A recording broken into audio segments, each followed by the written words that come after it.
What's up, guys? I'm from Hoops back today with another video. I know this video from already, if you guys are clicking it, it's a little bit different than what I've done so far in the playoffs.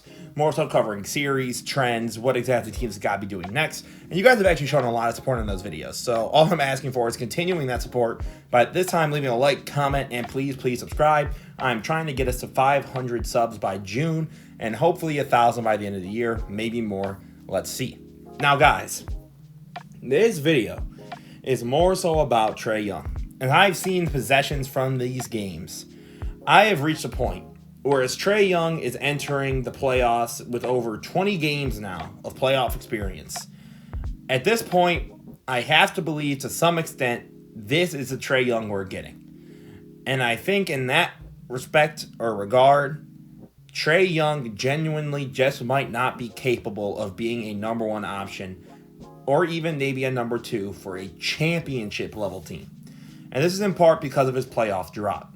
So in the regular season, in the last 3 years, which are the last 3 years he's made the playoffs, Trae Young is averaging 27, 10, and 4 on 44, 36, and 89 splits with a 59% true shooting. However, in the playoffs, he goes to 26, 9, and 3 on 41, 29, and 84 splits with 54% true shooting. And with those splits in mind, I have come to the conclusion that Trae Young cannot be the best player in the championship team.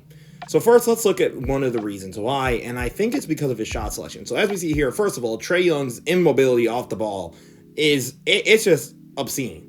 Now, he gets a step back here from Derek White. I would argue you could very well just kick it out to John Collins, who's almost wide open in the corner practically, but instead he takes a three. And now here, this is where I get confused. So you get Capella here on the pick, and you can see his roll, and you actually notice his hands are almost out as if like it's time for the bounce pass. But instead, Trae Young goes, I got this. Al Horford and Derek White on me, an all defensive level player? Nah, I got it. And instead gets bricked at the lob. Now here, we're going to go see the pick set by Bogdanovich. And if I was Trae Young here, I would have just tried to pass the ball over or just kick it out to the left. But instead, he shoots this ridiculously deep shot. And to be honest, guys, this is part of the issue with Trae Young. He is a good to great playmaker in this league. He has an incredible passing ability. However, I do not understand how he continues time after time after time to just struggle to translate it to the playoffs. And I think it's in part due to just how much his play style in so many ways just does not translate to the postseason at a point where the game slows down for everybody. I think that his shot selection is hurting him and his team because in a lot of moments when the Hawks are starting to pull back in some of these games, some of the shots Trae Young is taking just pulls them back out. Because then the Celtics rebound and they run a beautiful transition play, get a 2 or a 3, and at that point, whatever chance they had just seems farther and farther away from reality.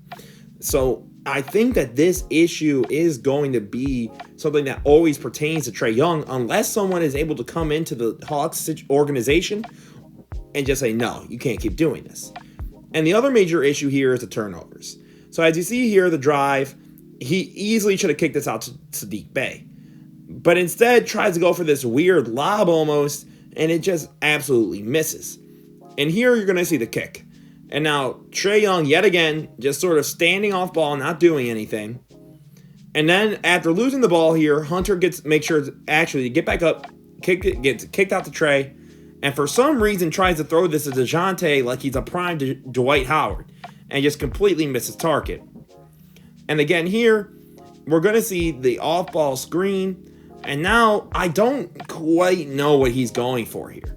It almost looks as if the man is shocked that he's getting the ball thrown to him. So I don't know why Trae's even giving him the dish. So again, I think that's the biggest issue I'm having with Trae Young in the playoffs, guys. It's the decision making. For whatever reason, it just seems that when it comes for the game to slow down, it just does not work the same for him.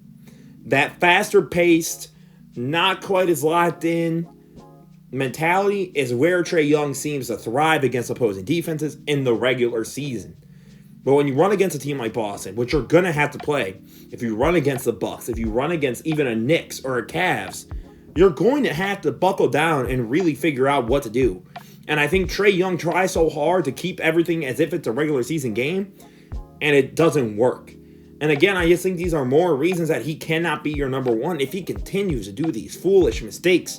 And honestly, in only so many words, continue to hurt his team in terms of their chances to win. And I understand they made a conference finals run, but in all honesty, I just don't know how valid that can be. And obviously, look at the defense here.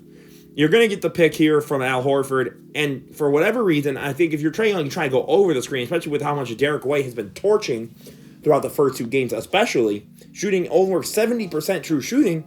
And here you're going to see the hug off of White, and White just is so easily able to get past Trae Young, and for whatever reason, he picks up the man here.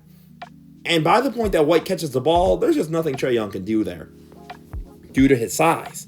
And again, we already know that Trae Young isn't necessarily the best defender in the world, let alone even, I don't even know. I'm trying to be nice, guys. This already sounds like a bit of a meaner video than I normally try and make. But I've just reached this point, and I think a lot of NBA fans, Twitter, all of that, speaking of which, follow me on Twitter, I think we have reached a point where Trae Young, how possible or feasible is it that he can be the number one option on a championship team? I don't think it is. I think you would need the almost perfect team. And even if you built the perfect team, he arguably wouldn't be the number one. He'd probably be a number 2 at best. But the question is, I think he has a bit of what we like to call a Russell Westbrook paradox, where I think he's the best, though, when he's the primary ball handler, and he's probably the best player on the team. So then it's like, so can you really build a championship squad with him? And I don't think you can. So let me know what you guys think down below. Is Trae Young a number 1 option? Can he be a number 2 option? And it's with these questions in mind that I just find it harder and harder to convince myself that he can be. And it's always, guys, this is Mr. No Soups. So let me know down below what you guys think. And as always, have a great rest of your day, guys. Leave a like, comment, subscribe. Peace out.